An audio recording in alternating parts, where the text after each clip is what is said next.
Hi, hello. Contemporary India and Education. Adile Unity 5, Lesson 7, Implications of Equality of Educational Opportunities. അതിൻ്റെ രണ്ടാമത്തെ ഭാഗം നമ്മൾ start ചെയ്യാണ്. ഒന്നാമത്തെ സെഷൻ ചില ടെക്നിക്കൽ കാരണങ്ങളാൽ നമുക്ക് കംപ്ലീറ്റ് ചെയ്യാൻ പറ്റിയിട്ടുണ്ടായിരുന്നില്ല. സോ എല്ലാവരെയും ഈ ഒരു സെക്കൻഡ് സെഷനിലേക്ക് വെൽക്കം ചെയ്യാം. കഴിഞ്ഞ ദിവസം നമ്മൾ കുറച്ച് ഭാഗം കവർ ചെയ്ത് പോയിട്ടുണ്ടായിരുന്നു. ജസ്റ്റ് ഒരു റിമൈൻഡർ നൽകുകയാണ്. സ്ക്രീന് റെഡി ആണ് എന്ന് വിചാരിക്കുന്നു.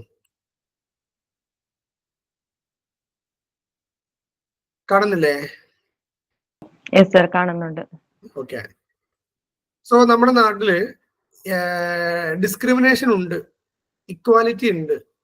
കാസ്റ്റിന്റെ പേരിലും റിലീജിയന്റെ പേരിലും എക്കണോമിക് സ്റ്റേറ്റസിന്റെ പേരിലും ഒക്കെ ഇനീക്വാലിറ്റി ഉണ്ട് എന്നുള്ള ഒരു സംഭവത്തിൽ നിന്നാണ് നമ്മൾ തുടങ്ങുന്നത്. അവിടുന്ന് ഇക്വാലിറ്റിന്റെ ഒരു ഡെഫിനിഷനാണ് ആദ്യം പറഞ്ഞു വെച്ചത്.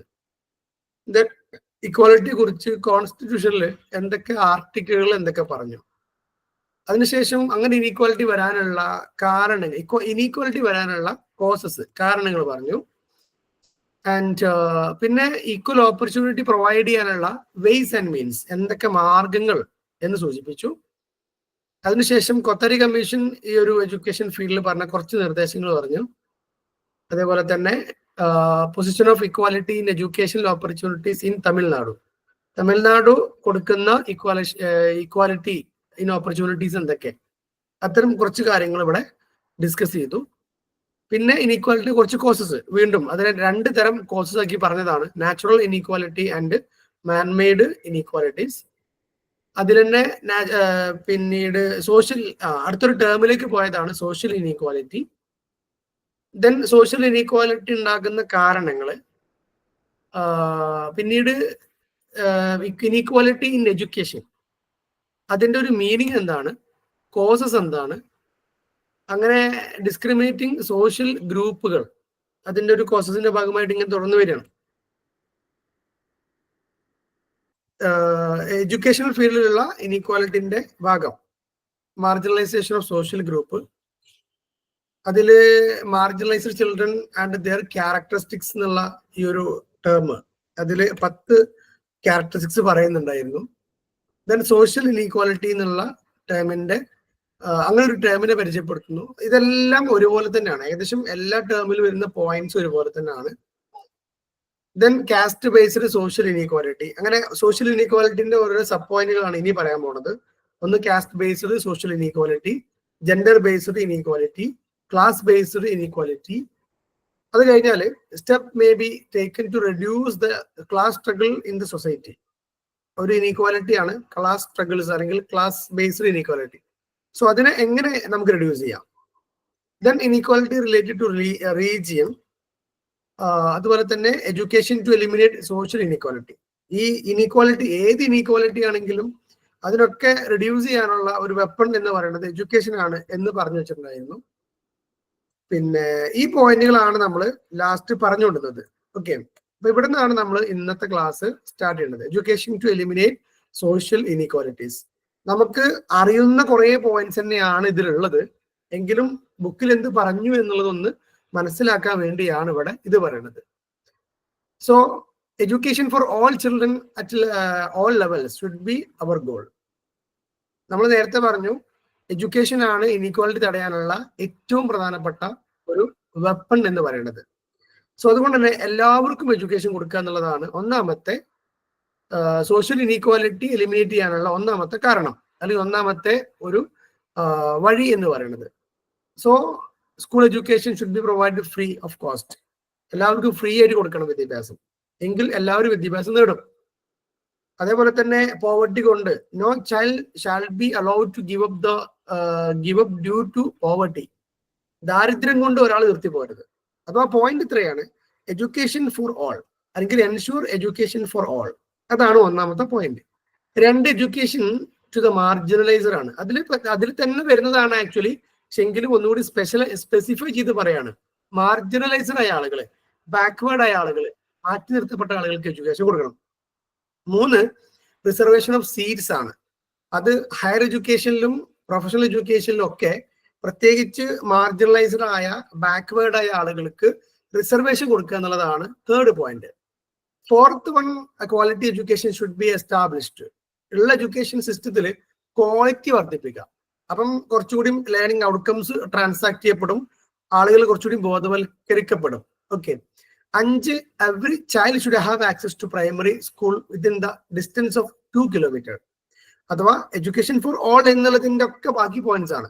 2 കിലോമീറ്റർ ചുറ്റളവിൽ എല്ലാവർക്കും പ്രൈമറി എഡ്യൂക്കേഷൻ നേടാനും 5 കിലോമീറ്റർ ചുറ്റളവിൽ ഹൈസ്കൂൾ വിദ്യാഭ്യാസം അഥവാ സെക്കൻഡറി എഡ്യൂക്കേഷൻ കിട്ടാനും നമ്മുടെ നാട്ടില് ഒരു അവസ്ഥ ഉണ്ടാവണം. അത്തരം facilities shall be setup. So അതിനു വേണ്ടിയുള്ള ശ്രമങ്ങൾ സ്റ്റേറ്റ് ഗവൺമെന്റ് എടുക്കണം എന്നുള്ളതാണ്. 6, providing free mid day meal. കുട്ടികൾക്ക് കുറെ ഫ്രീ സർവീസ് കൊടുക്കണം. അതിലൊന്ന് മിഡ് ഡേ മീൽ ആണ്, 2 ഫ്രീ ഹോസ്റ്റലാണ്, അതുപോലെ തന്നെ ഹോസ്റ്റലിന് സെപ്പറേറ്റ് ഹോസ്റ്റലാണ്. പ്രത്യേകിച്ച് നമ്മുടെ ഈ ഒരു എന്താ പറയാ, ഷെഡ്യൂൾഡ് കാസ്റ്റ്, ഷെഡ്യൂൾഡ് ട്രൈബ് അല്ലെങ്കിൽ ബാക്ക്വേർഡ് പീപ്പിൾ എല്ലാവർക്കും കൊടുക്കാൻ തന്നെയാണ് പ്രൊമോട്ട് ചെയ്യുന്നത്. 7th വൺ, അതിന് ഒന്നുകൂടി സബ് പോയിന്റ് ആണ് actually. Free text book, free stationery, free uniform, free government services ആണ്. 8, റിമൂവിങ് റീജിയണൽ ഇംബാലൻസ് ആണ്. നമ്മൾ നേരത്തെ പറയുന്നു റീജിയണൽ ഇനീക്വാലിറ്റി എന്നുള്ള സംഭവം പറയുന്നു. സോ അത് ഒഴിവാക്കാൻ വേണ്ടിയിട്ട് എല്ലാ റീജിയണിലും അഥവാ ഒരു രാജ്യത്തുള്ള എല്ലാ സംസ്ഥാനങ്ങളിലും ഒരേപോലെ വികസനം വരുന്നുണ്ട് എന്ന് ഉറപ്പുവരുത്തുക. അതിനുവേണ്ടി ഫിനാൻഷ്യൽ അസിസ്റ്റൻസ് കൊടുക്കുക, ഗവൺമെന്റിന്റെ എയ്ഡ് സപ്പോർട്ട് കൊടുക്കുക എന്ന് പറയുന്നതാണ്. ഇപ്പോ ഒഡീഷ, ബീഹാർ, ജാർഖണ്ഡ് തുടങ്ങിയ ബാക്ക്വേർഡ് നിൽക്കുന്ന സംസ്ഥാനങ്ങളെ കൂടി കേരള, തമിഴ്നാട്, കർണാടക പോലെ മുന്നിൽ നിൽക്കുന്ന സംസ്ഥാനങ്ങളുടെ കൂടെ എത്തിക്കുക എന്നുള്ളതാണ് 8ാമത്തെ പോയിന്റിൽ പറയുന്നത്. 9, school with adequate facility should be opened in the rural area എന്നാണ്. അഥവാ റൂറൽ ഏരിയയിലും ഒരു സ്ഥാപനം വരുമ്പോൾ അഡീക്വേറ്റ് ഫെസിലിറ്റീസ് ഉള്ള, അഡീക്വേറ്റ് മാത്രമല്ല അപ്ഡേറ്റഡ് ആയ മോഡേൺ ഫെസിലിറ്റീസ് ഉള്ള സ്കൂളുകൾ ഓപ്പൺ ചെയ്യാം എന്നുള്ളതാണ്. അതിന്റെ ഇൻഫ്രാസ്ട്രക്ചർ, അതിന്റെ ബാക്കിയുള്ള റോഡ്, വാട്ടർ, ഇങ്ങനെയുള്ള എല്ലാ സർവീസും, എല്ലാ ഫെസിലിറ്റീസും ഷാൽ ബി മെയിൻറ്റൈൻഡ്. 10ാമത്തെ പോയിന്റിൽ വിമൻ എഡ്യൂക്കേഷനെ പ്രൊമോട്ട് ചെയ്യാണ്. കാരണം ഒരു വലിയ വിഭാഗം ആളുകൾ പലപ്പോഴും വീടിനുള്ളിൽ ഒതുങ്ങി പോകുന്നു എന്നുള്ള ചർച്ച കഴിഞ്ഞ ദിവസം നമ്മൾ നടത്തിയിട്ടുണ്ടായിരുന്നു. സോ അവരെയും കൂടി എന്ത് ചെയ്യണം, നിർബന്ധമായും സ്കൂളിലേക്ക് എത്തിക്കണം, അവരും കൂടി എഡ്യൂക്കേറ്റഡ് ആവണം. അതുകൊണ്ട് തന്നെ അവർക്ക് വേണ്ട ഫ്രീ സർവീസുകൾ, അഥവാ സ്ത്രീകൾക്ക് അവർ സ്കൂളിൽ വരാനും ഒരു സെക്കൻഡറി, ഹയർ സെക്കൻഡറി, ഗ്രാജുവേഷൻ അതൊക്കെ പൂർത്തിയാക്കാൻ അവർക്ക് special consideration, special allowance, special എന്താണ് പിന്നെ അവർക്കുള്ള സ്പെഷ്യൽ എയ്ഡ്സ് അത് നൽകുക എന്നുള്ളതാണ്. അപ്പൊ അവർക്ക് വേണ്ടി ഫ്രീ സൈക്കിൾ കൊടുക്കുക, ഫ്രീ ലാപ്ടോപ്പ് കൊടുക്കുക, അതുപോലെ തന്നെ അവർക്കൊരു സ്പെഷ്യൽ മാരേജ് അസിസ്റ്റൻസ്, ഒരു 25,000 റുപ്പീസ് അവർക്കൊരു സ്പെഷ്യൽ മാരേജ് അസിസ്റ്റൻസ് ആയിട്ട് പ്രൊവൈഡ് ചെയ്യുക. ഇങ്ങനെയൊക്കെയുള്ള കുറച്ച് കാര്യങ്ങൾ എന്ത് ചെയ്യണം, ലേഡീസിന് വേണ്ടി അഥവാ ഗേൾസിന് വേണ്ടി അല്ലെങ്കിൽ വിമിന് വേണ്ടിയിട്ട് നമ്മൾ ചെയ്യുക എന്നുള്ളതാണ് 10ാമത്തെ പോയിന്റിൽ പറയുന്നത്. 11, eliminating wastage and stagnation in primary education ആണ്. അഥവാ പ്രൈമറി എഡ്യൂക്കേഷൻ ആരെങ്കിലും വിട്ടുപോകുന്നുണ്ടെങ്കിൽ, ആരെങ്കിലും എലിമിനേറ്റഡ് ആകുന്നുണ്ടെങ്കിൽ അത് ഒഴിവാക്കുക. അഥവാ എല്ലാവരും പ്രൈമറി എഡ്യൂക്കേഷൻ നിർബന്ധമായും കംപ്ലീറ്റ് ചെയ്യുന്ന ഒരവസ്ഥയിലേക്ക് എത്തിക്കുക.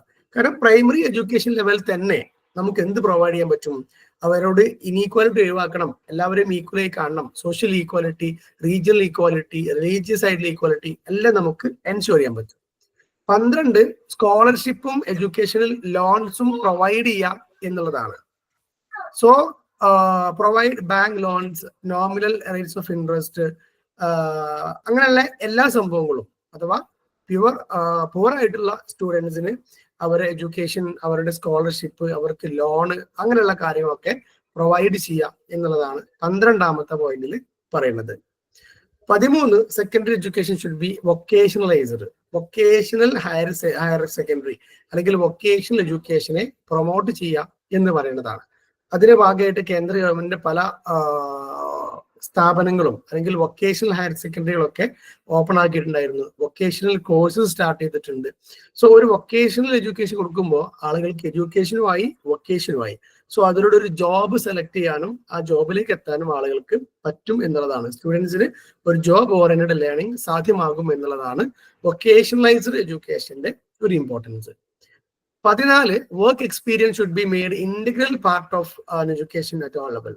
വർക്ക് എക്സ്പീരിയൻസസ് ആണ്. അഥവാ കുട്ടികൾക്ക് അവരുടെ കരകൗശല അവരുടെ ക്രിയേറ്റിവിറ്റി, അവരുടെ ഉള്ള ഇമാജിനേഷൻ അതൊക്കെ ബൂസ്റ്റ് ചെയ്യുന്ന, അവരെ സ്കില്ലുകൾ എക്സ്പ്ലോർ ചെയ്യാൻ പറ്റുന്ന വർക്ക് എക്സ്പീരിയൻസ് അത് എഡ്യൂക്കേഷന്റെ ഭാഗമാക്കണം എന്നുള്ളതാണ് 14ാമത്തെ പോയിന്റ്. കാരണം അവരിൽ മൾട്ടി ടാലന്റഡ് ആയ സ്റ്റുഡൻസ് ആണ് നമ്മുടെ സമൂഹത്തിലുള്ളത്. സോ അവരുടെ ഒരു ലേണിംഗ് മാത്രം അല്ലെങ്കിൽ ലിംഗ്വിസ്റ്റിക് ഇന്റലിജൻസ് മാത്രം ബൂസ്റ്റ് ചെയ്താൽ പോരാ, ബാക്കിയുള്ള ഇന്റലിജൻസ് ഒക്കെ ബൂസ്റ്റ് ചെയ്യപ്പെടണം.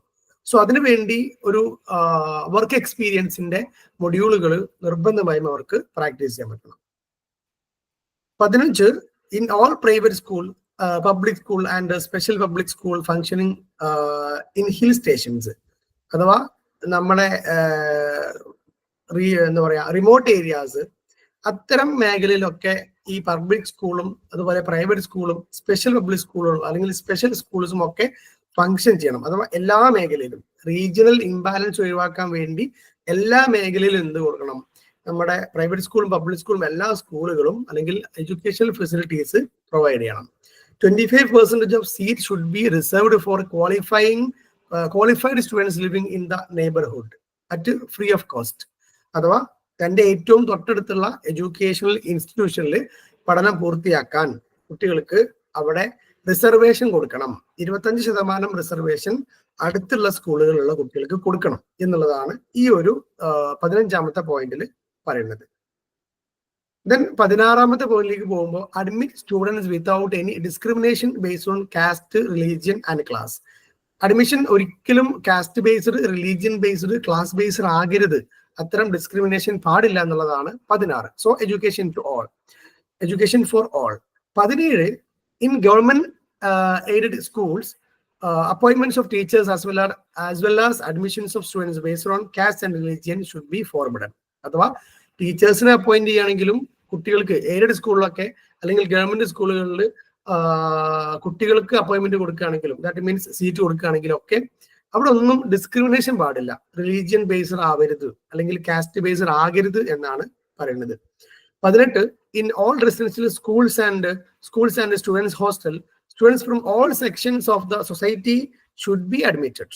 ഏതൊരു ഹോസ്റ്റലിലാണെങ്കിലും ഏതൊരു റെസിഡൻഷ്യൽ സ്കൂളിലാണെങ്കിലും എല്ലാ കുട്ടികൾക്കും സമൂഹത്തിലെ ഏത് സെക്ഷൻ എന്നുള്ള കുട്ടികൾക്കാണെങ്കിലും അഡ്മിഷൻ ഉറപ്പുവരുത്തണം എന്നുള്ളതാണ്. അഡ്മിറ്റഡ് വിത്തൗട്ട് എനി റിസർവേഷൻ എന്നാ പറഞ്ഞത്. റിസർവേഷൻ ഇല്ലാണ്ട് എല്ലാവർക്കും അഡ്മിഷൻ കൊടുക്കുന്ന ഒരു അവസ്ഥ ഹോസ്റ്റലുകളിലും അല്ലെങ്കിൽ റെസിഡൻഷ്യൽ സ്ഥാപനങ്ങളിലും ഉണ്ടാവണം. 19 by expanding distance education and open education system. ഈ ഡിസ്റ്റൻസ് എഡ്യൂക്കേഷൻ ഒരു വലിയ ബ്ലെസ്സിങ് ആണ്. ഇപ്പൊ നമ്മൾ ഡെലിവറി അല്ലെങ്കിൽ എന്തെങ്കിലും ഒരു അസുഖം, ഇങ്ങനെയൊക്കെ റെഗുലർ സ്കോളേഴ്സ് ആവാൻ പറ്റാത്ത ആളുകൾ, അതല്ലെങ്കിൽ റെഗുലർ സ്കൂളിൽ പോകാൻ പറ്റാത്ത ആളുകൾക്ക് ഡിസ്റ്റൻസ് എഡ്യൂക്കേഷനിലൂടെ എഡ്യൂക്കേഷൻ പൂർത്തിയാക്കാം. അല്ലെങ്കിൽ ഓപ്പൺ സ്കൂൾ സിസ്റ്റത്തിലൂടെ അവർക്ക് അവരുടെ വിദ്യാഭ്യാസം പൂർത്തിയാക്കാം. അപ്പൊ അതിനുള്ള ഒരു സപ്പോർട്ട്, അത്തരം ഫെസിലിറ്റീസ് പ്രൊവൈഡ് ചെയ്യണം. 20 by including gender education in the school curriculum. അഥവാ ജെൻഡർ എഡ്യൂക്കേഷൻ, ജെൻഡറിനെ കുറിച്ചുള്ള അവയർനെസ്, സെക്സ് എഡ്യൂക്കേഷൻ, അത്തരത്തിലുള്ള സോഷ്യൽ അവയർനെസ് കിട്ടുന്ന തരത്തിലുള്ള കരിക്കുലം അഡാപ്റ്റേഷൻ, കരിക്കുലം അപ്ഡേഷൻ നിർബന്ധമായും കൊണ്ടുവരണം എന്നുള്ളതാണ്.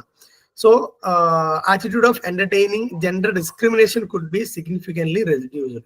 നമ്മൾ കുട്ടികൾക്ക് ജെൻഡർ അവയർനെസ് കൊടുക്കുക, ഒരു ഈക്വാലിറ്റി അവരിൽ ഉണ്ട് എന്ന് ഉറപ്പുവരുത്തുക. സോ അതുകൊണ്ട് തന്നെ gender discrimination shall be removed എന്നുള്ളതാണ് 20ാമത്തെ പോയിന്റിൽ പറഞ്ഞത്. സോ ഈ ഒരു മൊത്തം പോയിന്റുകൾ പരിഗണിക്കുമ്പോൾ എഡ്യൂക്കേഷണൽ സിസ്റ്റം എല്ലാവർക്കും ഒരുപോലെ വിദ്യാഭ്യാസം കിട്ടുന്നു, ഡിസ്ക്രിമിനേഷൻസ് ഒഴിവാക്കുന്നു, ബാക്ക്വേർഡ് നിൽക്കുന്ന അല്ലെങ്കിൽ നമ്മൾ റിമോട്ട് ഏരിയയിലുള്ള ആളുകൾക്ക് എഡ്യൂക്കേഷൻ കിട്ടുന്ന തരത്തിലുള്ള എഡ്യൂക്കേഷണൽ ഇൻസ്റ്റിറ്റ്യൂഷൻസ് കൊണ്ടുവരണം എന്നുള്ള പോയിന്റ്സ് ആണ് ഈ ഒരു education to eliminate social inequalities എന്ന് പറയുന്ന ഈ ഒരു പോയിന്റിൽ നമുക്ക് പഠിക്കാനുള്ളത്. സൗണ്ട് ക്ലിയർ ആണോ? ഇനിയുള്ളതൊക്കെ ചെറിയ ചെറിയ പോയിന്റ്സ് ആണ്. Education for the marginalised group. ഈ മാർജിനലൈസ്ഡ് ഗ്രൂപ്പ് എന്താന്ന് മനസ്സിലാക്കിയാൽ മാത്രം മതി ഇവിടെ. കാരണം നമ്മൾ നേരത്തെ പറഞ്ഞു, അത് ബാക്ക്വേർഡ് അല്ലെങ്കിൽ മാർജിനലൈസ്ഡ് അല്ലെങ്കിൽ സോഷ്യൽ വിത്ഡ്രോൺ, അതല്ലെങ്കിൽ അങ്ങനെയുള്ള ആളുകൾ അഥവാ സമൂഹത്തിൽ നിന്ന് മാറി നിൽക്കുന്ന ആളുകൾ അല്ലെങ്കിൽ സമൂഹം മാറ്റി നിർത്തുന്ന ആളുകൾ. ഓക്കെ, സോ അതാണ് ഇവിടെ ഉദ്ദേശിക്കുന്നത്. So some social groups and those engaged in some categories of jobs are included. ചില സോഷ്യൽ ഗ്രൂപ്പുകൾ നമ്മൾ ഈ പറഞ്ഞ പോലെ SC ST അല്ലെങ്കിൽ ട്രൈബൽ ഏരിയയിലുള്ള ആളുകൾ, ആദിവാസികൾ, ഇങ്ങനെയൊക്കെയുള്ള പല ആളുകൾ എന്ത് ചെയ്യുന്നുണ്ട്, സമൂഹത്തിൽ നിന്ന് മാറി ജീവിക്കുന്ന ആളുകളുണ്ട്. സോ അവരെയാണ് ഉദ്ദേശിക്കുന്നത്. ചില ജോലി ചെയ്യുന്ന ആളുകൾ, അഥവാ സമൂഹത്തിൽ ആക്സെപ്റ്റഡ് അല്ലാതെ മാറി നിന്ന് അല്ലെങ്കിൽ പ്രത്യേകതരം ജോലി ചെയ്യുന്ന ആളുകളൊക്കെ ഇതിൽ നമുക്ക് ഉൾപ്പെടുത്താവുന്നതാണ്. സോ ഇന്ത്യയിൽ പറയുമ്പോൾ ആദിവാസികൾ, nomadic tribe, sanitary and tannery workers are significant among them. അഥവാ നമ്മൾ ഈ ക്ലീനിങ് ജോലി ചെയ്യുന്ന ആളുകളോ അല്ലെങ്കിൽ ടണലുകളും അല്ലെങ്കിൽ നമ്മളെ മൈനുകളിലും വർക്ക് ചെയ്യുന്ന ആളുകൾ, അങ്ങനെയൊക്കെ ചില ആളുകളെ മാറ്റി നിർത്തപ്പെടുന്ന ആളുകൾ ഉണ്ടായിരുന്നു എന്നുള്ളതാണ്. അപ്പൊ ഏതെങ്കിലും ഒരു ജോലിയെ മാറ്റി നിർത്തുന്നുണ്ടെങ്കിൽ അവർക്കും എഡ്യൂക്കേഷൻ കിട്ടണം എന്നാണ് ഉദ്ദേശിക്കുന്നത്. ഓക്കെ, ഏതെങ്കിലും കാസ്റ്റ് അല്ലെങ്കിൽ ഏതെങ്കിലും ഒരു ഗ്രൂപ്പ് ഓഫ് പീപ്പിൾ സമൂഹത്തിൽ നിന്ന് മാറി നിൽക്കുന്നുണ്ടെങ്കിൽ, എഡ്യൂക്കേറ്റഡ് അല്ലാതെ നിൽക്കുന്നുണ്ടെങ്കിൽ അവരെ എഡ്യൂക്കേറ്റഡ് ആക്കുക എന്നുള്ളതാണ് education for the marginalised group എന്നതുകൊണ്ട് ഉദ്ദേശിക്കുന്നത്. ഇനി meaning of marginalised social group, ഇപ്പൊ ഒരു ടേം ആയിട്ട് തന്നെ അങ്ങനെ കൊണ്ടുവന്നിട്ടാണ് മാർജിനലൈസ്ഡ് സോഷ്യൽ ഗ്രൂപ്പ്, അഥവാ നമ്മുടെ മുഖ്യധാര സമൂഹത്തിൽ നിന്ന് മാറി നിൽക്കുന്ന ഒരു മാർജിനലൈസ്ഡ് ഗ്രൂപ്പ് എന്നുള്ളതാണ് ഉദ്ദേശിക്കുന്നത്. So excluding one or more groups of people who are perceived by the dominant social group as not so important or powerless or without useful function. അഥവാ ഒരു നമ്മുടെ സമൂഹത്തിൽ തോന്നുകയാണ് ഇത്തരം ആളുകൾ അല്ലെങ്കിൽ ഈ ഗ്രൂപ്പ് ഓഫ് പേഴ്സൺസ് ഇമ്പോർട്ടന്റ് അല്ല, പവർഫുൾ അല്ല, യൂസ്ഫുൾ അല്ല എന്ന് തോന്നിപ്പോവാ. അവരെ കൊണ്ട് സമൂഹത്തിൽ വലിയ ഉപകാരമില്ല, അവര് മാറ്റി നിർത്തപ്പെടേണ്ടവരാണ്, അവർക്ക് അധികാരം കൊടുക്കണ്ട, അവർക്ക് സർവീസ് കൊടുക്കണ്ട എന്ന ഒരു ചിന്ത വരലാണ് മാർജിനലൈസ്ഡ് സോഷ്യൽ ഗ്രൂപ്പ് എന്ന് പറയുന്നത്. ഇപ്പൊ ഒരു ഉദാഹരണം പറയാം. നമ്മുടെ നാട്ടിലൊക്കെ റിസർവേഷൻസ് ഉണ്ട്, നമ്മൾ സ്ത്രീകൾക്ക് പ്രത്യേക റിസർവേഷൻ ഉണ്ട്, അല്ലെങ്കിൽ SC STക്ക് പ്രത്യേക റിസർവേഷൻ ഉണ്ട്, ഇലക്ഷനിലൊക്കെ ഉണ്ട്. അപ്പം ഇലക്ഷനിൽ ഇപ്പോൾ SC STന്റെ ഒരു പോസ്റ്റിലേക്ക് അവർക്ക് മാത്രമേ മത്സരിക്കാൻ പറ്റുള്ളൂ. ഇൻ കേസ് അങ്ങനെ റിസർവേഷൻ ഇല്ലായിരുന്നുവെങ്കിൽ അവിടെ ആ SC STക്കാരെ മത്സരിക്കാനും അവർ ജയിക്കാനുള്ള സാധ്യത എത്ര ശതമാനം ഉണ്ടാവും? നമ്മുടെ നാട്ടിലൊക്കെ ബ്ലോക്ക് ലെവലിലും ഈ പഞ്ചായത്തിലൊക്കെ ഇങ്ങനെ ഇതുണ്ടല്ലോ, സംവരണം ഏർപ്പെടുത്തിയിട്ടുണ്ടല്ലോ സ്ത്രീകൾക്കും അതേപോലെ SC STക്കാർക്കും സംവരണം ഉണ്ട്.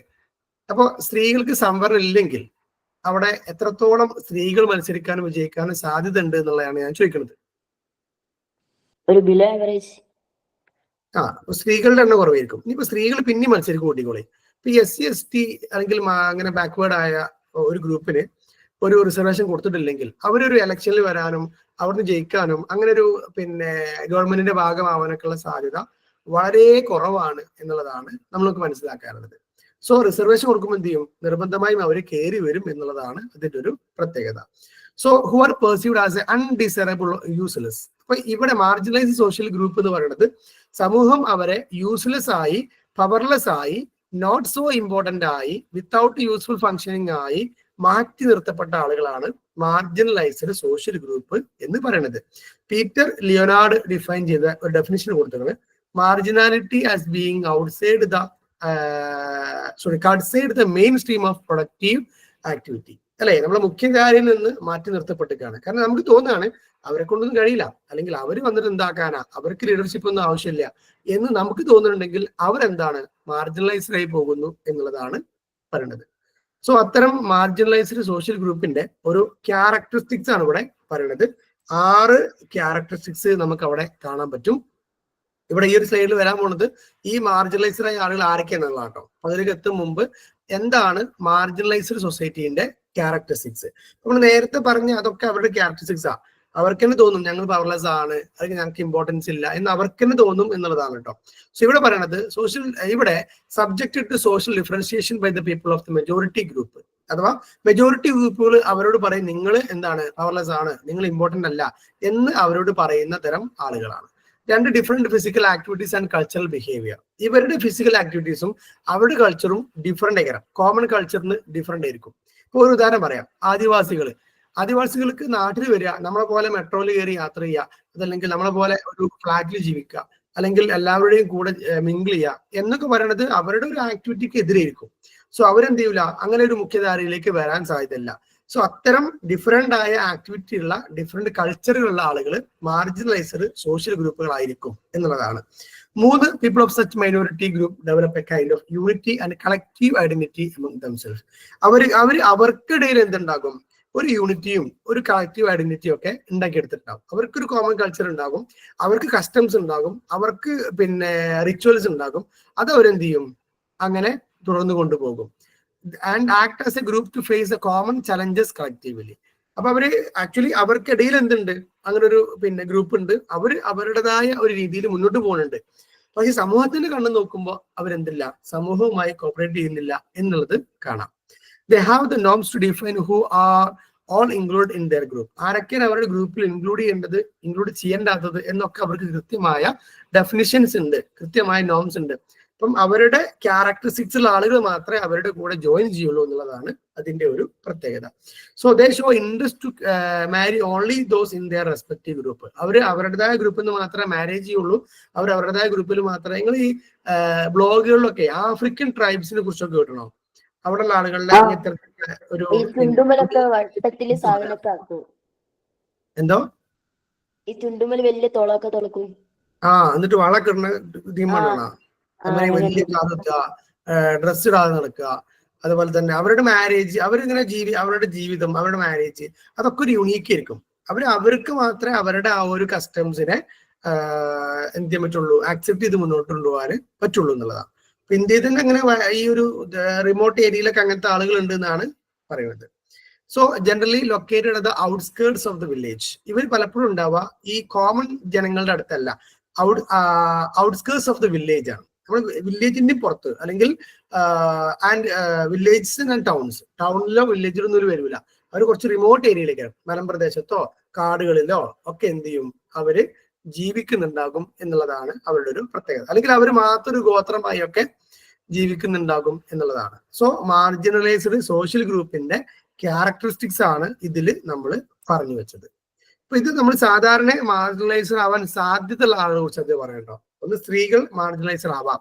അവർക്ക് തോന്നുകയാണ് ഞങ്ങൾക്ക് പവർ ഇല്ല, ഞങ്ങൾക്ക് അധികാരമില്ല, ഞങ്ങൾക്ക് വോയിസ് ഇല്ല, ഞങ്ങൾക്ക് അങ്ങനെ പ്രത്യേകിച്ച് ഒന്നും വേണ്ട ആവശ്യമില്ല എന്നൊക്കെ തോന്നാം, അല്ലെങ്കിൽ സമൂഹത്തിന് തോന്നാം. ഓക്കെ, ദെൻ ഡിഫറെന്റ്ലി ഏബിൾഡ് ആയ ആളുകൾ മാർജിനലൈസ്ഡ് ആവാം. Dalit, scheduled tribe, old people, കുറച്ച് വയസ്സായി കഴിഞ്ഞാൽ പിന്നെ ഞങ്ങളെ ആവശ്യമില്ല എന്നുള്ളത് തോന്നൽ വരാം.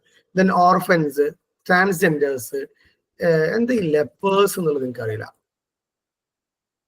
എന്തായാലും മീനിങ് അറിയോ?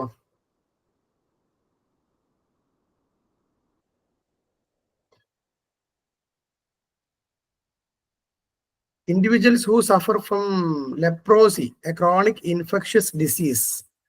അഥവാ നമുക്ക് സമൂഹത്തിൽ ഇപ്പം ഈ ഇതൊക്കെ ഉണ്ടാവില്ലേ, അഥവാ സമൂഹത്തിൽ നിന്ന് ഇങ്ങനെ മാറി നിൽക്കേണ്ട അസുഖങ്ങൾ ഉണ്ടാവാം. തന്നെ കുഷ്ഠരോഗ, ലെപ്രോസി എന്നാണ് പറഞ്ഞത്. Primarily affecting skin, nerves and കുഷ്ഠരോഗല്ലേ. അപ്പൊ എന്തായാലും സമൂഹത്തിൽ മാറിക്കേണ്ടി വരും അല്ലേ. നമ്മളിപ്പോ എയ്ഡ്സ് ഒക്കെ വലിച്ചാലും ആ ഒരവസ്ഥ തന്നെയാണ് ഉള്ളത്. ദെൻ ബെഗേഴ്സ്, യാചകർ. ഇത്തരം ആളുകളൊക്കെ എന്ത് ചെയ്യും, സാധാരണയായിട്ട് മാർജിനലൈസ്ഡ് ആയി പോകും എന്നുള്ളതാണ് പറയുന്നത്. In education of the Dalit, അല്ലെ, ദളിത് വിഭാഗക്കാര് ബാക്ക്വേർഡ് ആണ്. നമ്മൾ ഒരുപാട് കൺസർവേഷൻ കൊടുക്കുന്ന ആളുകളാണ്, റിസർവേഷൻ കൊടുക്കുന്ന ആളുകളാണ്. So before Indian independence Dalit were considered as untouchables and pushed to the margins of the society and made to live in unhygienic. അഥവാ തൊട്ടുകൂടായ്മ, തീണ്ടിക്കൂടായ്മ ഏറ്റവും അനുഭവിച്ച ആളുകളാണ് അത്ര ദളിതന്മാര്, ദളിത് ഗ്രൂപ്പുകൾ.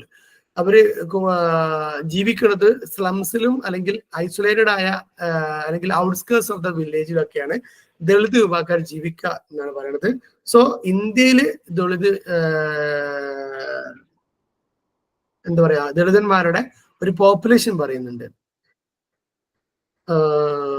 എത്ര പറയണത്, about 20. ആ ഒരു കണക്കിൽ അവിടെ എന്തോ ഒരു ക്ലാരിഫിക്കേഷൻ, കൺഫ്യൂഷൻ കേട്ടോ. സോ 16.6 ഓഫ് ഇന്ത്യൻ പോപ്പുലേഷൻ, ഒരു പെർസെന്റേജ് പറയുന്നുണ്ട്. പറ്റിയ ഒരു കണക്ക് കൃത്യമല്ല, ഇത് ടൈപ്പ് ചെയ്ത മിസ്റ്റേക്ക് ആണെന്നുള്ള അറിയില്ല, അത് നോക്കണം. ഏതായാലും 16.6% ആളുകൾ ദളിത് വിഭാഗക്കാർ ഇന്ത്യയിൽ ഉണ്ടെന്നാണ് പറയുന്നത്. ഇത് ഏറ്റവും അപ്ഡേറ്റഡ് ആയ കണക്കാണോ എന്നുള്ളത് സംശയമുണ്ട്. സോ എനിവേ 15%, 16% ആളുകൾ ദളിതന്മാര് ഇന്ത്യയിലുണ്ടെന്നാണ്. അപ്പൊ അവരുടെ എഡ്യൂക്കേഷനെ കുറിച്ച് ചിന്തിക്കേണ്ടത് വളരെ നിർബന്ധമാണ് എന്നുള്ളതാണ്. അതിന് പ്രത്യേകം ഒരു ആക്ഷൻ പ്ലാൻ ഇത് പറയണില്ല കേട്ടോ. ദളിത് വിഭാഗക്കാർ ഇത്രയും ആളുകളുണ്ട്, അവര് റിമോട്ട് ഏരിയ താമസിക്കുന്നു, അവര് അൺടച്ചബിൾസ് ആയി വന്ന ആളുകളാണ് എന്നുള്ളത് മാത്രമാണ് അതിൽ നമ്മോട് പറയുന്നത്. Then educational facilities provide for the Dalit, അഥവാ ദളിതിന് മാത്രം എന്നുള്ളതല്ല, പൊതുവെ നമ്മൾ ബാക്ക്വേർഡ് ആയ ആളുകൾ അല്ലെങ്കിൽ മൊത്തത്തിൽ എഡ്യൂക്കേഷണൽ ഇക്വാലിറ്റി കൊണ്ടുവരാൻ വേണ്ടി ചെയ്ത കാര്യങ്ങളാണ് ഇതിലുണ്ടാവുക. Okay, free education at all level. അവര് എത്ര വിദ്യാഭ്യാസം നേടാനും അവർക്ക് ഫ്രീ ആണെന്നുള്ളതാണ്. പിന്നെ free hostel, separate Dalit boys and ഗേൾസിനുള്ള സെപ്പറേറ്റ് ഹോസ്റ്റൽസ് ഒക്കെ പ്രൊവൈഡ് ചെയ്യുന്നുണ്ട് എന്നുള്ളതാണ്. പിന്നെ റൂറൽ ഏരിയയിലാണെങ്കിൽ സെപ്പറേറ്റ് സ്കൂൾസ് ഫോർ ദളിത്സ്, അവർക്ക് പ്രത്യേക സ്കൂള്. ദാറ്റ് മീൻസ് അവരുടെ ഏരിയയിൽ ഒരു സ്കൂള്, അതാണ് ഉദ്ദേശിക്കുന്നത് കേട്ടോ. ദളിതന്മാർക്ക് മാത്രം അഡ്മിഷൻ എന്നുള്ളതല്ല, അതിന്റെ അപ്പുറത്ത് അവർ കൂടുതലുള്ള സ്ഥലത്ത് അവർക്ക് ഒരു സ്കൂൾ പണിത് കൊടുക്കുക എന്നുള്ളതാണ്. Free text book, stationery, uniform, mid day meal, ഇതൊക്കെ ഞാൻ പറഞ്ഞല്ലോ കോമൺ ആയിട്ട് എല്ലാവർക്കും കിട്ടിക്കൊണ്ടിരിക്കുന്ന കുറെ കാര്യങ്ങളാണ്. Then reservation of seats in higher education. Okay, അഥവാ നമ്മളിപ്പോ ഒരു ഗ്രാജുവേഷൻ, പോസ്റ്റ് ഗ്രാജുവേഷൻക്കൊക്കെ പോവുകയാണെങ്കിൽ അവർക്ക് reservation. Then awards of prize, certificates of those who with good educational professions, പ്രത്യേക സമ്മാനങ്ങളും പ്രൈസും ഒക്കെ അവർക്ക് ഏർപ്പാടാക്കുന്നു. അവരെ എഡ്യൂക്കേഷൻ പ്രൊമോട്ട് ചെയ്യാൻ വേണ്ടി ചെയ്യുന്ന കാര്യങ്ങളാണ്. ഇനി education for the scheduled tribe. അപ്പോൾ ഇത് ജസ്റ്റ് കോമൺ ആയിട്ടുള്ള ഒരു സംഭവങ്ങൾ പഠിച്ചു വെച്ചാൽ മതി. പിന്നെ ഇങ്ങനെ ആ ഒരു പേര് മാറിയാലും അവർക്കൊക്കെ ഈ ഒരു ഫ്രീ ആയിട്ടുള്ള എഡ്യൂക്കേഷൻ, ഫ്രീ ആയിട്ടുള്ള ഫുഡ്, ഫ്രീ ആയിട്ടുള്ള യൂണിഫോം, ഇങ്ങനെയുള്ള ആ ഒരു സംഭവങ്ങൾ തന്നെയാണ് എല്ലാവർക്കും പ്രൊവൈഡ് ചെയ്യാനുള്ളത്. ഓക്കെ, നമ്മൾ നേരത്തെ പറഞ്ഞിരുന്നു ഇതിൽ കുറെ റിപ്പീറ്റിംഗ് ആയിട്ടുള്ള സംഭവങ്ങൾ ഉണ്ടാകുന്നത്. ഇവിടെ ആദിവാസീസിന്റെ കണക്കാണ് ഫസ്റ്റ് പറയുന്നത്. 87.7 of the population of Nagaland, 85.5% of Meghalaya, അങ്ങനെയുള്ള ഒരു കണക്കാണ് അവിടെ പറയുന്നത്. ഓക്കെ, 1% അത്ര തമിഴ്നാട് എന്തുള്ളത് ഷെഡ്യൂൾഡ് ട്രൈബ് ഉള്ളത് എന്നാണ് പറയുന്നത്. അതുപോലെ ആദിവാസികളാണ്, ഷെഡ്യൂൾഡ് ട്രൈബിന്റെ ആദിവാസി വിഭാഗം. ദെൻ 2011 സെൻസസ് പ്രകാരം literacy rate among the scheduled caste is 66% ആണ്, 66.07, and 58.96 among the scheduled tribe. Scheduled കാസ്റ്റിൽ 66%, ഷെഡ്യൂൾഡ് ട്രൈബിൽ 58% 2011 ലിറ്ററസി റേറ്റ് എന്നാണ് പറയുന്നത്. അത് കൂടിയിട്ടുണ്ടാവാനാണ് സാധ്യത. ഈ തമിഴ്നാട്ടിലത്തെ ഒരു കേസിൽ പറയുകയാണെങ്കിൽ ഷെഡ്യൂൾഡ് ട്രൈബ് 54.3 ആണ് അവിടുത്തെ ഒരു കണക്ക് പറയുന്നത്. പിന്നെ it has supported English as official language in 1966 എന്നാ പറയുന്നത്. Nagaland in north east India has A literacy rate of 80.11. നാഗാലാൻഡിൽ കുറച്ചുകൂടി എന്തുണ്ട്, അധികം ലിറ്ററസി റേറ്റ് ഉണ്ട് എന്ന് മനസ്സിലാക്കാം. അതുപോലെ തന്നെ അവിടെ ഇംഗ്ലീഷാണ് നാഗാലാൻഡിലെ. അതുകൊണ്ടായിരിക്കും ഒഫീഷ്യൽ ലാംഗ്വേജ് ഇംഗ്ലീഷായി അഡോപ്റ്റ് ചെയ്തു എന്നുള്ളത് 1967 അല്ലെ. അപ്പൊ ഒഫീഷ്യൽ ലാംഗ്വേജ് മദർ ടങ് ഒക്കെ അവരുടേത് ഇംഗ്ലീഷ് ആയിട്ട് വന്നിട്ടുണ്ട്. സോ അവർക്ക് പക്ഷെ അവരുടെ ചില ഈ ഒരു ഷെഡ്യൂൾഡ് കാസ്റ്റിലുള്ള എഡ്യൂക്കേഷൻ റേറ്റ് കൂടുതലാണ്. കാരണം അവിടെ ആളുകൾ കൂടുതലാണ്. അവിടെ എന്ത് കൊടുത്താലും ഈ ഷെഡ്യൂൾഡ് കാസ്റ്റിനുള്ള എന്ത് കിട്ടും, എഡ്യൂക്കേഷൻ കിട്ടും എന്നുള്ളതാണ്. ദെൻ ഈ ഷെഡ്യൂൾഡ് ട്രൈബിന്റെ ഇടയിൽ ഡ്രോപ്പ് ഔട്ടുകളുടെ എണ്ണവും കൂടുതലാണ് എന്ന് പറയുന്നുണ്ട്. കാരണം അവർക്കില്ലേ ഹയർ എഡ്യൂക്കേഷന്റെ ഇമ്പോർട്ടൻസും അല്ലെങ്കിൽ എഡ്യൂക്കേഷന്റെ ഇമ്പോർട്ടൻസ് എന്ന് പറയുന്നില്ല. കുറച്ച് ഫെസിലിറ്റീസും കുറച്ച് മോട്ടിവേഷനും കിട്ടുമ്പോൾ അവർ വരും. പിന്നെ വഴിയെ ഇട്ട് അവർ പോകാനുള്ള സാധ്യത കൂടുതലാണ് എന്നുള്ളതാണ് അതിൽ പറയുന്നത്. Then tribal education for of the ട്രൈബലിന്റെ പ്രോബ്ലംസ് ഇവിടെ കുറച്ച് പറയുന്നുണ്ട്. അതുപോലെ ട്രൈബൽ ആയ ആളുകൾ എഡ്യൂക്കേറ്റഡ് ആകുന്നതിലുള്ള പ്രോബ്ലംസ്. ഒന്ന് ലാംഗ്വേജ് പറയുന്നുണ്ട്. Tribal have only spoken languages, they do not have script, grammar or literature. പലപ്പോഴും ട്രൈബൽ ഗ്രൂപ്പിന്റെ അവരുടെ സ്ലാങ് അല്ലെങ്കിൽ അവരുടേതായ സ്പെഷ്യൽ ലാംഗ്വേജിൽ വെറും സ്പോക്കൺ ആണ് അവർ എന്ത് ചെയ്യണത്, കൂടുതലായിട്ട് പ്രൊമോട്ട് ചെയ്യണത് എന്ന് പറയുന്നത്. പക്ഷെ അവരുടെ ലാംഗ്വേജിന്റെ സ്ക്രിപ്റ്റ് അല്ലെങ്കിൽ അതിന് എഴുത്ത് രൂപം ഉണ്ടാവണം എന്നില്ല. നമ്മുടെ നാട്ടിലുള്ള ഈ ഒരു മലയാളത്തിന്റെ ഇതിന്റെ കാര്യമല്ല പറയണ്ടോ. അത് അവരുടെ ലോക്കൽ ലാംഗ്വേജിന് മാത്രമല്ല, അവർക്ക് ഒഫീഷ്യൽ ലാംഗ്വേജ് ഒക്കെ ഉണ്ട്. എന്താ പറയുക, ഭാഷയുടെ പേര് ഉണ്ടല്ലോ, അത് കൊളോക്കിയൽ ലാംഗ്വേജ് ആണ് ആക്ച്വലി. അവർക്ക് ഒഫീഷ്യൽ ലാംഗ്വേജ് വേറെ ഉണ്ട്. പിന്നെ അവരുടെ ലൈഫ് സ്റ്റൈല് നമുക്കറിയാം. നമ്മളെ ഈ ആദിവാസികള് അവരൊക്കെ കോമൺ ലാംഗ്വേജ് ഉപയോഗിക്കണ്. അപ്പം പിന്നെ ഇതൊക്കെ വെച്ചാൽ കുറച്ചുകൂടി ഒരു റിമോട്ട് ഏരിയയിലുള്ള ട്രൈബൽ പീപ്പിളിനെ മാത്രമേ ഇതിൽ പരിഗണിക്കാൻ പറ്റുള്ളൂ. അവരുടെ ഒരു ലിവിങ് സ്റ്റൈൽ എന്ന് പറഞ്ഞാല് ഞങ്ങളവിടൊക്കെ ഉണ്ട്, ഈ കാട്ടില് ആദിവാസികളുണ്ട്, ചോല നായ്ക്കൾ എന്നുള്ള വിഭാഗം. അവര് ഹണ്ടിങ്ങിന് വല്ലാതെ പോണില്ല. അവരുടെ മെയിൻ വരുമാനം എന്നുള്ളത് ഇങ്ങനെ ഈ ലീവ്സും ഹെർബൽ ലീവ്സ്, റൂട്ട്സ്, പിന്നെ ഹണി കട്ടിങ്, ഹണി കളക്ട് ചെയ്യുക. ഇതാണ് അവരുടെ ഇതൊരു ഹെൽപ്പിംഗ് എന്നുള്ളത് ഏരിയ വന്നത് കേട്ടോ. അപ്പൊ ഹണി കളക്ട് ചെയ്യണത് അവരുടെ പ്രധാനപ്പെട്ട ഒരു ജോലിയാണ്. അവര് കാട്ടിൽ നിന്ന് തേനൊക്കെ കളക്ട് ചെയ്തിട്ട് നാട്ടിൽ കൊണ്ടുവന്നിട്ട് ഞങ്ങളൊക്കെ അത് വാങ്ങാറുണ്ടായിരുന്നു. പിന്നെ ഹണ്ടിങ്ങും നമ്മൾ പണ്ടത്തെ പുരാതന കാലം മുതലേ കാട്ടിൽ ജീവിക്കുന്ന ആളുകൾ ഹണ്ടിങ്ങുമായി ബന്ധപ്പെട്ട് പോവാറുണ്ട്. പിന്നെ അവരുടെ ഫോറസ്റ്റ് ഏരിയ, അവരുടെ ഒരു ലിവിങ് പ്ലേസ് എന്നുള്ളത് അവർക്ക് എപ്പോഴും എന്ത് വേണം, ഇത്തരത്തിലുള്ള ഒരു ഫോറസ്റ്റ് ഏരിയ എന്നുള്ളതാണ് അവർക്ക് attracted. Density of population is very less. അഥവാ ഇങ്ങനെ അവർക്ക് ഇങ്ങനെ വൈഡ്ലി സ്കാറ്റേർഡ് ആയി ജീവിക്കണം, അങ്ങനെ വളരെ തിങ്ങിപ്പാർക്കുന്ന ഒരു അവസ്ഥ അവർക്ക് ഇഷ്ടമല്ല എന്നുള്ളത് ഒരു വേറൊരു പ്രശ്നമാണ്. Then problems in the education of tribal, ഇതിന്റെ ബാക്കി തന്നെയാണ് കേട്ടോ.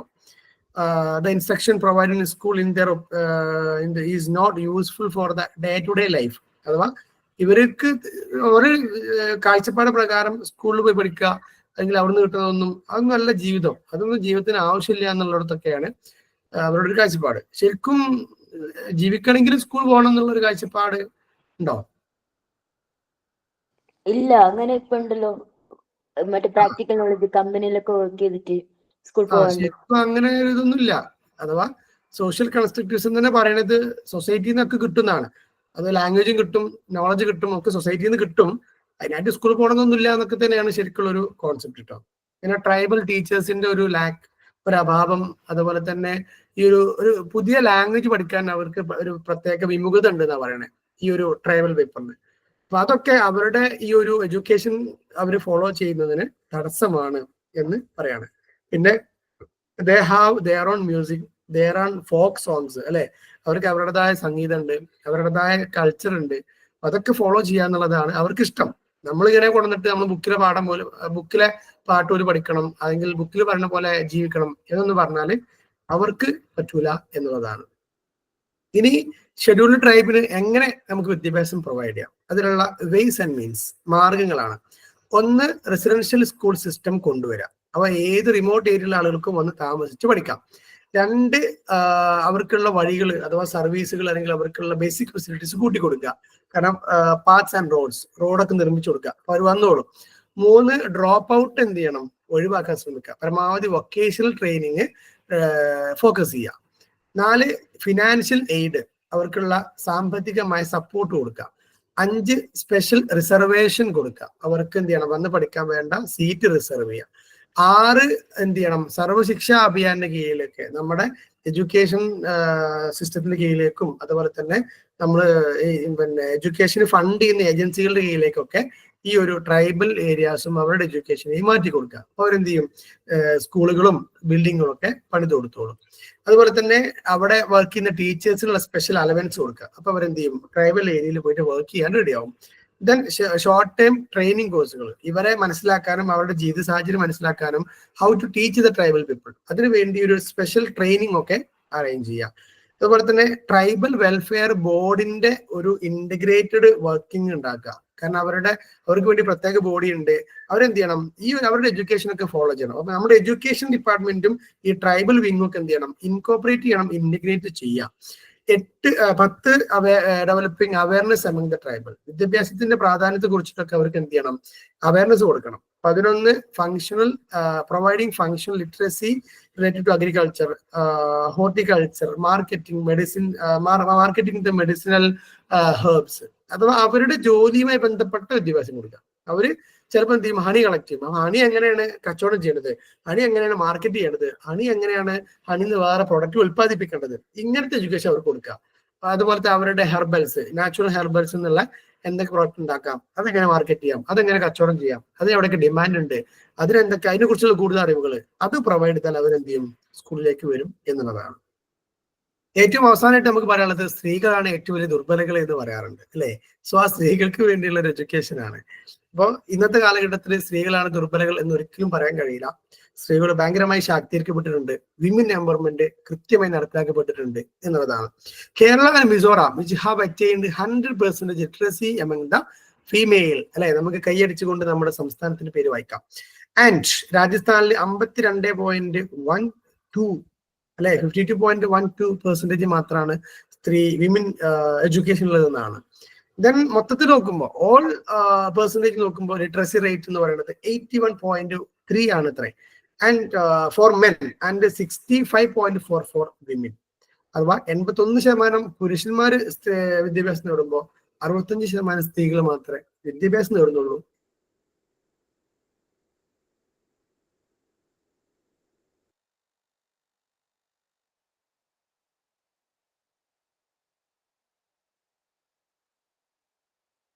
സർ ആർക്ക് കേൾക്കുണ്ടോ? ഹലോ. ഇല്ല പോയിട്ടല്ലേ. ഞാൻ വിളിക്കട്ടെ. ഓക്കെ.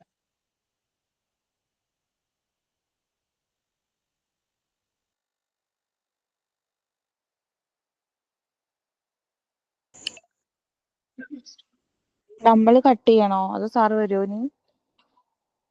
സർ അത് ഗ്രൂപ്പില് പറയലല്ലേ പൊതുവെ.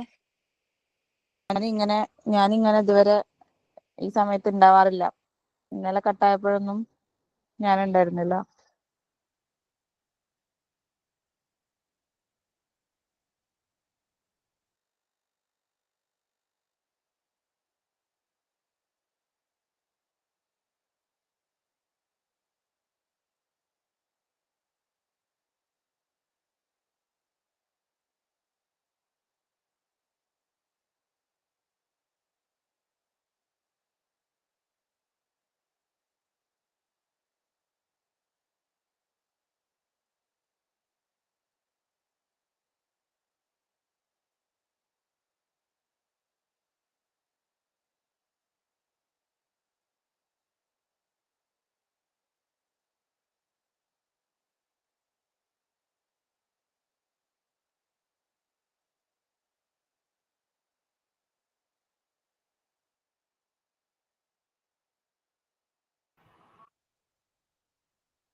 ഹലോ.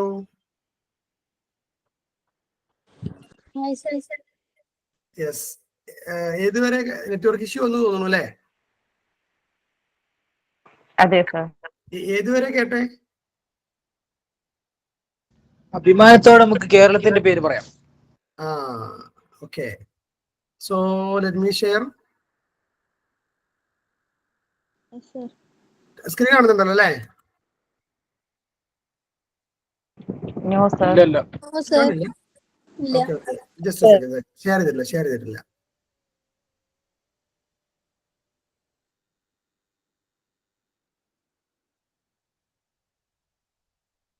കാണുന്നുണ്ട്. സ്ലൈഡ് മാറുന്നുണ്ടോ?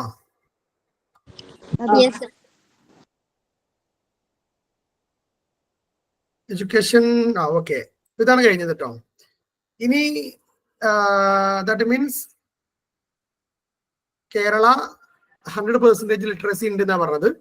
രാജസ്ഥാനിൽ 52.12 ആൻഡ് ഇന്ത്യയിൽ മൊത്തം ഓവറോൾ ലിറ്ററസി റേറ്റ് 81.3 ആണ്. Sorry, for men and for women 65.4. Voice clear ആണോ? Yes sir. ഓക്കെ, കട്ടായാലും ഉടനെ വിളിക്കണേ. And Tamil Nadu common literacy rate 80.33 ആണ്. അതിൽ 86.81 for men and 73.86 for women. മോശമെന്ന് പറയാൻ കഴിയില്ല, എങ്കിലും എല്ലാ സംസ്ഥാനങ്ങളിലും ഒരു ഇംപ്രൂവ്മെന്റ് ആവശ്യമാണ്. Then measures for improving women's education. ഈ സ്ത്രീകളെ എഡ്യൂക്കേറ്റഡ് ആക്കാൻ, കുറച്ചുകൂടി എംപവേർഡ് ആക്കാൻ ചെയ്യാവുന്ന ഒരു 5-8 മാർഗങ്ങളാണ് ഇവിടെ പറയുന്നത്. ഒന്നും giving priority to open schools, open girls schools and hostel for girls. അല്ലെ, ഓപ്പൺ സ്കൂളിംഗ് സിസ്റ്റം അല്ലെങ്കിൽ ഡിസ്റ്റൻസ് എഡ്യൂക്കേഷൻ ഒക്കെ കൂടുതൽ പ്രൊമോട്ട് ചെയ്യുക. നമ്മൾ നേരത്തെ പറഞ്ഞിരുന്നു ആ point. Then giving free bus passes to girls. അല്ലെ, നിങ്ങൾക്ക് ബസ് പാസ് വേണ്ടേ? വേണം. To go to school and college അല്ലെ, എല്ലാം ഫുൾ ഫ്രീ ആവണം. എങ്കിൽ എല്ലാവരും ചെയ്യും, കുറെയൊക്കെ ആ ഒരു തടസ്സമില്ലാണ്ട് വരും. Then in urban areas running special buses for women. അഥവാ അർബൻ ഏരിയയിലൊക്കെ ആണെങ്കിൽ സ്ത്രീകൾക്ക് വേണ്ടി പ്രത്യേക ബസ്, അതുപോലെ തന്നെ on schools and college working days, പ്രത്യേകിച്ച് വർക്കിംഗ് ഡേയ്സിലൊക്കെ പെൺകുട്ടികൾക്ക് വേണ്ടി മാത്രം ബസ് സർവീസ് ഒക്കെ ഏർപ്പാടാക്കണം. Free education and text book up to 12th. +2 മാത്രം പോരാ, ഒരു ഡിഗ്രി വരെ അല്ലെങ്കിൽ PG വരെയെങ്കിലും free education, free text book ഒക്കെ പ്രൊവൈഡ് ചെയ്താൽ നല്ലതാണ്. Providing free cycle. ഇപ്പൊ നമുക്ക് സൈക്കിളിന് പകരം ഒരു ഇലക്ട്രിക് സൈക്കിൾ ആണെങ്കിൽ കുറച്ച് നന്നാവൂലേ? Yes sir. അതെ. Laptop, uniform and medical advice, ഇതൊക്കെ പെൺകുട്ടികൾക്ക് വിമൻ ഫ്രീ ആയിട്ട് കൊടുക്കണം. അതുപോലെ തന്നെ അപ്പോയിന്റിങ് വിമൻ ടീച്ചേഴ്സ്. ശരിക്കും അങ്ങനെ ഉണ്ടോ? നിങ്ങൾ സ്ത്രീ ആയിട്ടുള്ള അല്ലെങ്കിൽ ലേഡി ടീച്ചേഴ്സിനെ പഠിപ്പിച്ചാലാണ് അല്ലെങ്കിൽ അവരുടെ സർവീസ് ആണ് നിങ്ങൾക്ക് മോർ കംഫർട്ട് എന്നുള്ള സംഭവം ഉണ്ടോ? കോളേജിൽ വുമൻസിലൊക്കെ ഉണ്ട്, ബോർഡിൽ മാത്രം. അല്ലാണ്ട് ഞങ്ങള് മെൻസിന്റെ അടുത്ത് തന്നെ പോക്ക്. കംപ്ലൈന്റ് കറക്റ്റ് മനസ്സിലാവും. Okay. Developing only women teachers in girls schools. Girls സ്കൂളിൽ വിമൻ ടീച്ചേഴ്സിനെ അപ്പോയിന്റ് ചെയ്യണം എന്നാണ് പറയണത്. ഓക്കെ. അപ്പം അത് അവരുടെ പ്രൈവസി ബാക്കി കാര്യങ്ങളൊക്കെ വെച്ച് നോക്കുകയാണെങ്കിൽ ഓക്കെയാണ്. പക്ഷെ മിക്സഡ് ടീച്ചേഴ്സ് ആണ് നല്ലതെന്നൊരു പേഴ്സണൽ വ്യൂ നമുക്ക് വേണമെങ്കിൽ പറയാം. Then providing improving basic amenities needed for students in schools and college. അല്ലെ, ബേസിക് ഫെസിലിറ്റീസും ബാക്കി കാര്യങ്ങളൊക്കെ അവർക്ക് ഇമ്പ്രൂവ് ചെയ്യണം. ദെൻ സെക്ഷൽ ഹരാസ്മെന്റ് പ്രിവെന്റ് ചെയ്യാനുള്ള ഒരു സംവിധാനം, സെക്സ് എഡ്യൂക്കേഷൻ അല്ലെങ്കിൽ അവർക്കുള്ള അതിനുള്ള ഒരു സേഫ്റ്റി മെഷേഴ്സ് കൂട്ടണം. അത് കുറവുണ്ടോ ഒന്ന്? അല്ല, അതിന് വുമൻസ് എല്ലാം അടിപൊളിയാ. എന്ത് പറഞ്ഞതേ ഓർമ്മ ഉണ്ടാവും. സസ്പെൻഷൻ. അപ്പം പിന്നെ ഏതായാലും അവർക്കുള്ള ഒരു സ്പെഷ്യൽ പരിഗണന കൊടുക്കണം എന്നൊക്കെയാണ് പറഞ്ഞു വരുന്നത്. എന്നെങ്കിൽ എന്ത് ചെയ്യും, വിമൻസ് എഡ്യൂക്കേഷൻ നമുക്ക് ഡെവലപ്പ് ചെയ്യാം. പിന്നെ നമ്മുടെ കോളേജിലെ കുട്ടികളൊക്കെ ആക്കാനുള്ള ഒരു സാധനം ഉണ്ട്, എന്താ ബ്രദർഹുഡ് ഇൻസ്റ്റിറ്റ്യൂഷൻ എന്നാ പറയാ. അത് നല്ലതല്ല. ചെറിയ കുട്ടികളുണ്ടെങ്കിലും സ്കൂൾ വരാം, കോളേജിൽ വരാം അല്ലെ. ഒരാട ആയ ഉണ്ടാവും. ഓക്കെ. അതുപോലെ പിന്നെ അവർക്ക് പ്രൊമോട്ട് ചെയ്യുന്നത് പാർട്ട് ടൈം എഡ്യൂക്കേഷൻ, അഥവാ 8ഉം 10ഉം +2 ഒന്നും ഇല്ലാത്ത ആളുകൾക്ക് പാർട്ട് ടൈം ആയിട്ട് വന്ന് അവർക്ക് അത് കംപ്ലീറ്റ് ചെയ്യാനുള്ള ഒരു അവസരം. പിന്നെ വിമൻസിന് ഹയർ എഡ്യൂക്കേഷൻ, ഡിഗ്രി, ഡിപ്ലോമ, യൂണിവേഴ്സിറ്റികളിലൊക്കെ ഈ ഡിസ്റ്റൻസ് എഡ്യൂക്കേഷൻ പോലെയുള്ള അഥവാ ഇഗ്നോനെ പോലുള്ള യൂണിവേഴ്സിറ്റീസിന്റെ പ്രവർത്തനങ്ങൾ കൂടുതൽ കാര്യക്ഷമമാക്കുക എന്നൊക്കെ പറയുന്നുണ്ട്. പിന്നെ ജനറൽ മെഷേഴ്സ് പറഞ്ഞിട്ട് providing housing facilities on nominal rent for women teachers near their school area. അല്ലെ, ടീച്ചേഴ്സിന് എന്ത് വേണം, അവർ സ്കൂളിന്റെ അടുത്ത് തന്നെ താമസിക്കാനും അവരുടെ മക്കളെ ഒക്കെ ആക്കാനുള്ള ഒരു സൗകര്യമൊക്കെ. പിന്നെ special awards and rewards four teachers who take special interest and care in girls education. പെൺകുട്ടികളുടെ വിദ്യാഭ്യാസത്തിൽ കൂടുതൽ ശ്രദ്ധ കൊടുക്കുന്ന ടീച്ചേഴ്സിന് സ്പെഷ്യൽ റിവാർഡും അവാർഡ്സും കൊടുക്കണം അത്രേ. നിലവിൽ എവിടെയും കിട്ടണം അങ്ങനെ? ഇല്ല. അങ്ങനെയാണെങ്കിൽ ഫറൂഖ് കോളേജിന് കിട്ടും. കാരണം അവിടെ ഒരു 80% ഗേൾസ് ഉള്ളത്. പിന്നെ ലേഡി ടീച്ചേഴ്സിന് പാർട്ട് ടൈം ആയിട്ട് ജോലിയാണ് അവസരങ്ങൾ. അതൊരു നല്ല ഓപ്ഷനാണ്. പിന്നെ financial assistant for education to young widow. അല്ലെ, യങ് വിഡോസ് നമ്മുടെ നാട്ടിൽ പറയുന്നുണ്ട്. അവർക്ക് വേണ്ടി പ്രത്യേക സ്കീമുകൾ എന്തെങ്കിലും കേട്ടിട്ടുണ്ടോ?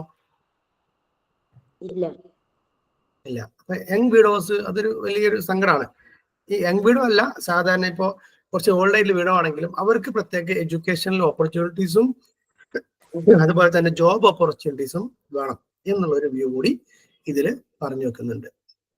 ഇത്രയൊക്കെ പറഞ്ഞാല് നമ്മുടെ ഈ ഒരു എഡ്യൂക്കേഷൻ ഫോർ വിമൻ എന്നുള്ള ഈ ഒരു ഭാഗം നമുക്ക് കംപ്ലീറ്റ് ചെയ്യാൻ പറ്റും. സൗണ്ട് ക്ലിയർ അല്ല. എനിവേ, നമ്മുടെ ഈ ഒരു യൂണിറ്റ് ഇവിടെ തീർന്നിക്കാണ്. അപ്പോൾ ടെക്നിക്കൽ എററുകൾ നമ്മൾ കണ്ടു. വേറെ പ്രത്യേകിച്ച് നിവൃത്തി അതിലൊന്നുമില്ല. നെറ്റ്വർക്ക് പോവുക എന്നുള്ളതാണ് വിഷയം. ഓക്കെ. സോ പരീക്ഷ എടുത്തിട്ടുണ്ട്, പരമാവധി എന്ത് ചെയ്യുക, ഫോക്കസ് ചെയ്യുക. അപ്പൊ ഇതിൽ പറഞ്ഞ കാര്യങ്ങൾ ഈ ഒരു ഇക്വാലിറ്റി എന്ന് പറയുന്നത് വെറും പുസ്തകത്തിൽ ഒതുങ്ങാനുള്ളതല്ല, നമ്മുടെ ലൈഫിലേക്ക് കൊണ്ടുവരാനുള്ളതാണ്. നമ്മളായിട്ടൊരു ഇനീക്വാലിറ്റി എവിടെയും കാണിക്കരുത്.